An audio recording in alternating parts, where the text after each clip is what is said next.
Hello friends, तो अगर आप एनटीएस गैट जनरल की प्रिपरेशन कर रहे हैं क्योंकि आपने एडमिशन लेना है एमफिल में, ख़ास तौर पे अगर आप कॉमस्टेट यूनिवर्सिटी में एडमिशन लेने वाले हैं, तो मैं इस वीडियो में शेयर करने वाली हूँ आपके साथ वर्बल रीजनिंग के सेक्शन के मोस्ट इम्पॉर्टेंट एमसीक्यूज़, जिनको अगर आप प्रिपेयर करते हैं यकीनन हेल्पफुल होंगे आपके टेस्ट के लिए।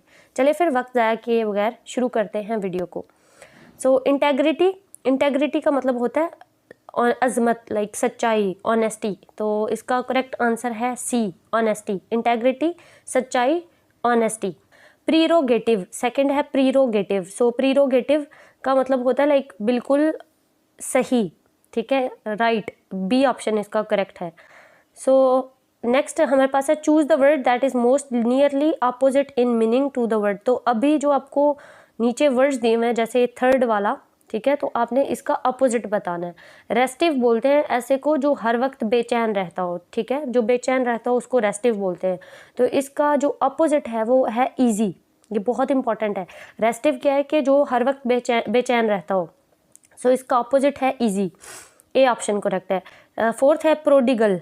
प्रोडिगल बोलते हैं फजूल खर्च को, ठीक है, और इसका करेक्ट एंटोनियम है, यानी इसका अपोजिट है फ्रूगल, ठीक है। प्रोडिगल जो बहुत फजूल खर्ची करता हो और फ्रूगल जो बहुत कफ़ायतशार हो, क्योंकि अभी हम अपोजिट पढ़े हैं। सो प्रोडिगल का एंटोनियम है फ्रूगल।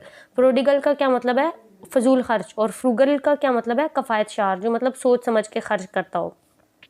आगे आपको पेयर ऑफ वर्ड्स दिए हुए हैं, ठीक है, तो आपने इसके लिए करेक्ट एनालॉजीज का डिसाइड करना है।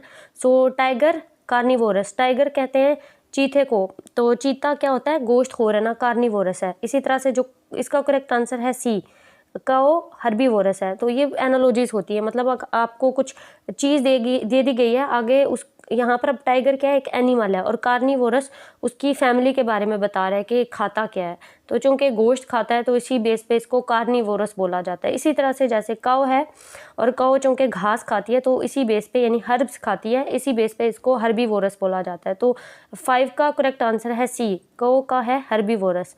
6 है हमारे पास कॉन्स्टलेशन स्टार्स। अच्छा, कॉन्स्टलेशन कहते हैं ग्रुप ऑफ स्टार्स को, जब बहुत से सितारे इकट्ठे हो ना तो उसको हम बोलते हैं constellation.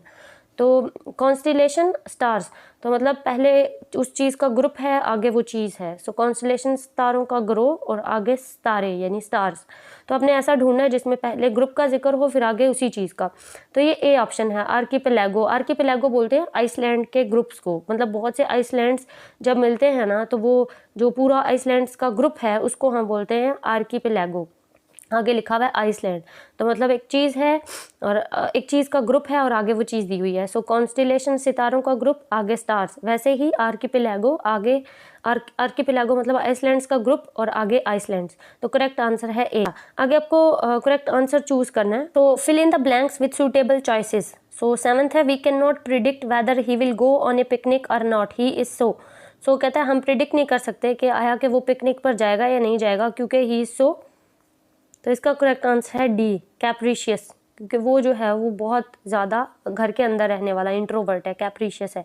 So he is dash fame and money, he pursues research just as amateur scientist. तो यहाँ पे है कि he is dash fame and money, he pursues research, वो रिसर्च को परसू करता है, just as an amateur scientist, यानी मतलब जिसको किसी की गर्ज ना हो, किसी फ़ायदे की कोई तलब ना हो, ठीक है, उसको बोलते हैं एमेच्योर। सो एमेच्योर साइंटिस्ट मतलब जिसको किसी चीज़ से गर्ज ना हो, बस अपने शौक के लिए कुछ करता हो। So he pursues research just as an amateur scientist. तो यहाँ से पता लगता है कि उसको किसी चीज़ से फ़र्क नहीं पड़ता, ठीक है। तो अब आपको चूज़ करो, ये ब्लैंक में क्या आएगा? He is dash fame and money. तो करेक्ट आंसर है A, he is indifferent to fame and money. Indifferent to मतलब फ़र्क नहीं पड़ता, तो उसको पैसे से और शोहरत दोनों से फ़र्क नहीं पड़ता। वो रिसर्च को ऐसे परसू करता है जैसे बिल्कुल एक बेगर्ज साइंटिस्ट।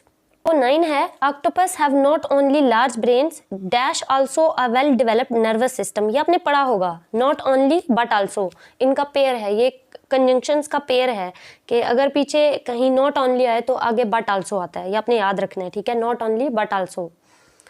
तो octopus have not only large brains, तो यहाँ पे नॉट ओनली लगा हुआ, तो मुझे पता, मैंने याद किया हुआ ये पेयर के नॉट ओनली बट आल्सो होता है, तो not only large brains dash also, तो आपको पता होना चाहिए यहाँ पर आएगा बट आल्सो। ये पेयर हैं कंजंक्शंस के, आप याद कर लो, इस तरह के बहुत से एमसीक्यूज पूछे जाते हैं पेपर में। तो यहाँ पे ए ऑप्शन करेक्ट है बट।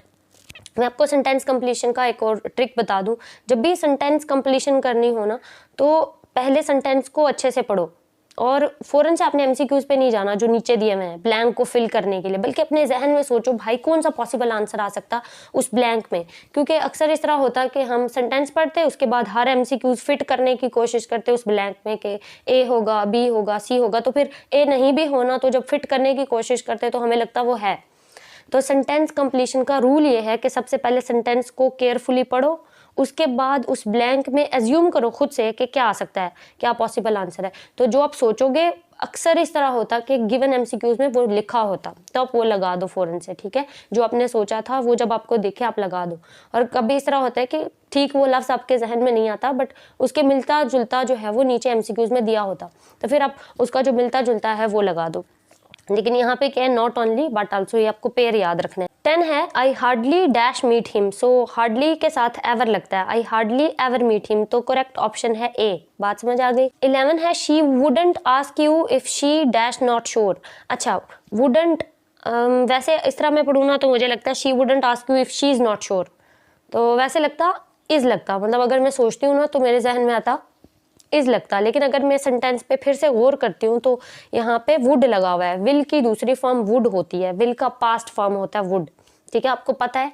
इज का तो मैंने सोचा था शी इज नॉट श्योर, तो इज का पास्ट फॉर्म क्या होता है, वाज, ठीक है, तो वाज लगेगा, तो हम बोलते हैं if she was not sure. लेकिन अगर आप देखो यहाँ पे शी वाज नॉट श्योर, लेकिन अगर देखो फिर से तो यहाँ पे इस सेंटेंस में इफ लगा हुआ है। हमारे सर बताते थे कि बच्चों जब वैसे शी के साथ सिंगल है शी तो इसके साथ वाज लगाते हैं, लेकिन जब पीछे इफ दिखे ना तो आपने वर लगाना है, ये रूल है।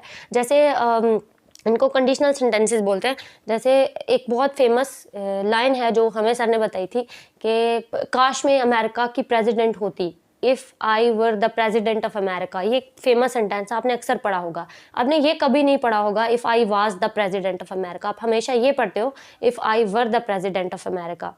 तो जब कोई चीज़ नहीं हुई होती, नहीं होनी होती, बट आप एक प्रिडिक्शन देते हो कि हो जाती, तो मतलब एक कंडीशन लगा देते हो इफ़ की, तो फिर आप वो इफ़ फिर वो नॉर्मल फिक्रा नहीं रहता, ठीक है। फिर चाहे सिंगुलर प्रोनाउन हो आप उसके साथ वर ही लगाओगे।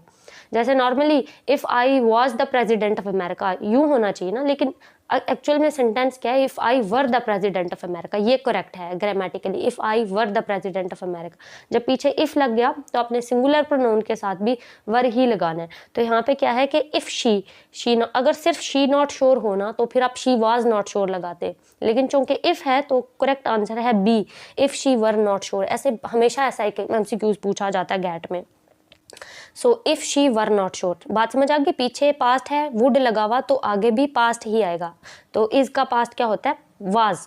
लेकिन आपने जो ही देखा यहाँ पर इफ़ लगा हुआ तो आपने बदल दिया, शी के साथ वाज नहीं लगेगा, क्योंकि इफ़ लगा हुआ तो वर लगेगा, क्योंकि ये कंडीशनल सेंटेंसेस में चला गया।